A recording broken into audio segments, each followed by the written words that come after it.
चरण से ही भारतीय जनता पार्टी का सफाया होना शुरू हो गया है। दूसरे चरण की भी खबरें मिल गई होंगी आपको कि दूसरे चरण में भी भारतीय जनता पार्टी का सफाया हुआ है। जो लोग गर्मी निकालने की बात कह रहे थे,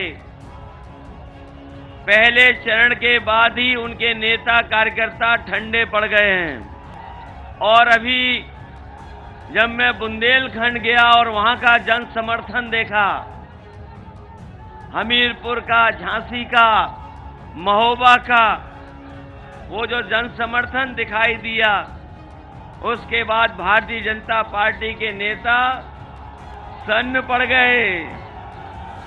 और दिव्यापुर आते आते औरैया और आगे जैसे ही बढ़ेगा चुनाव, भारतीय जनता पार्टी के लोग शून्य हो जाएंगे। बताओ, शून्य होने जा रहे हैं कि नहीं होने जा रहे हैं औरैया जिले में? आपने कल या परसों का अखबार पढ़ा होगा, 28 बैंकों का पैसा लेके भाग गया। एक अदालत से तो हो सकता है जमानत मिल गई हो, लेकिन बताओ, ये जनता की अदालत है, उससे जमानत मिलनी चाहिए थी कि नहीं मिलनी चाहिए थी? यहां जितने लोग हैं सब किसान हैं। बताओ, अगर किसी को धान की कीमत मिली हो तो बताओ। ये लाल पोटली जिस समय चुनाव शुरू हुआ था तभी मैंने लेकर के निकला था, और ये लाल पोटली है हमारे किसानों से, अन्न से भरी हुई। समाजवादी पार्टी और मैंने तो सब लोगों से कहा है कि इस भारतीय जनता पार्टी के खिलाफ अन्न संकल्प लो और इन्हें उत्तर प्रदेश से हराओ और हटाओ भी। बताओ, हमारे साथ आप अन्न संकल्प लोगे कि नहीं लोगे? उन्होंने लखनऊ में टैबलेट, कंप्यूटर और स्मार्टफोन बांटे थे। दिव्यापुर, औरैया और विधुना के किसी को मिली हो तो बता दो। और साथ ही साथ एक गर्मी निकालने वालों को हम कह करके जा रहे हैं, समाजवादी सरकार बनेगी तो सभी खाली पदों पर भरने के साथ साथ फौज की और पुलिस की भी नौकरी निकालने का काम समाजवादी लोग करेंगे। इधर कोरोना की वजह से बहुत सारे लोगों की उम्र बढ़ गई है, उम्र की सीमा के ऊपर निकल गए हैं। अगर हमें उम्र की छूट भी देनी पड़ेगी तो वो भी देने का काम समाजवादी लोग करेंगे। और समाजवादी पार्टी और नेताजी के बारे में तो यही कहा जाता है कि उनकी कथनी और करनी में कोई भेद नहीं है। इसलिए समाजवादी पार्टी ने तय किया है कि आने वाले समय में सरकार बनेगी तो 300 यूनिट बिजली फ्री होगी, किसी को बिल नहीं देना पड़ेगा। हमारे किसानों को पहले जैसी सिंचाई माफ, और बिजली से भी जो सिंचाई करते हैं उसका कोई बिल आपको नहीं देना पड़ेगा। अभी तक तो 500 रुपए दे रहे थे समाजवादी पेंशन, लेकिन पार्टी ने तय किया है कि सरकार बनेगी तो महीने के 1,500 और साल के 18,000 रुपए महिलाएं और हमारी गरीब परिवार है उनकी मदद करने का काम करेंगे। ये हमारे बीएड टेट वाले लोग हैं, न जाने कितने दिनों से आंदोलन कर रहे थे। आंदोलन करते करते इनकी किसी ने सुनवाई नहीं की।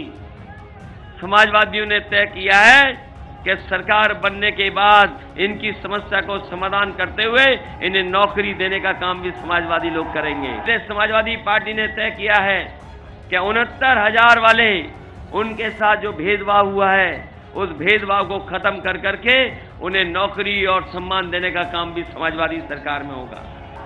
ये बदहाली को खत्म करने वाला चुनाव है।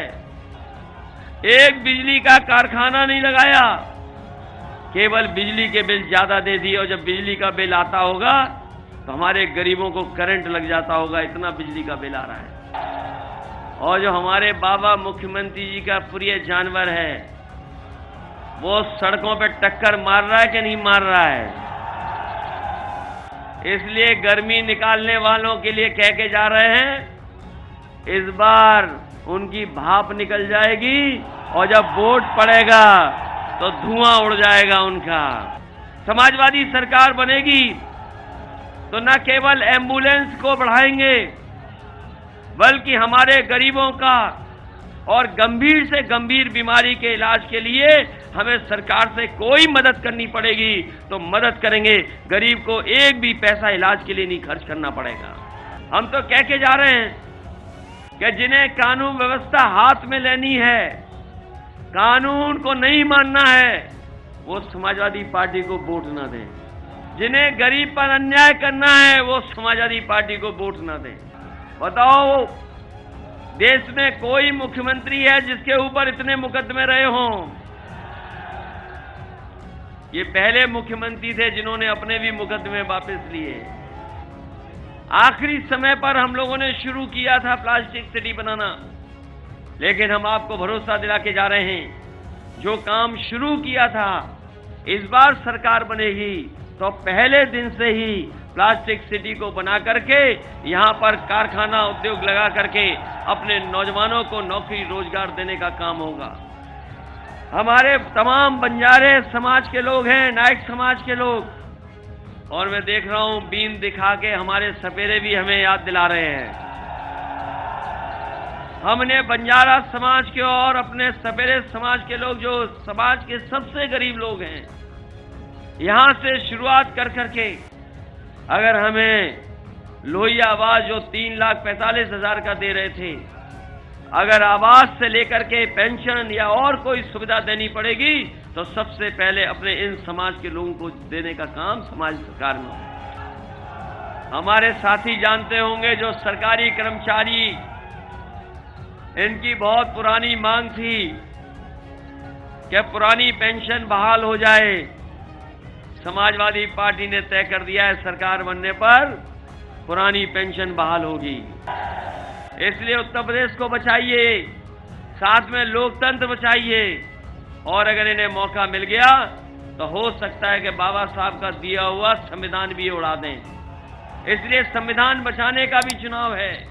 इसलिए एक एक वोट साइकिल के चुनाव चिन्ह पर डाल करके प्रदीप यादव जी को और हमारे नौजवान साथी दूसरे प्रत्याशी हैं जितेंद्र दोहरे, इनको एक एक वोट दे करके जिताने का काम करना।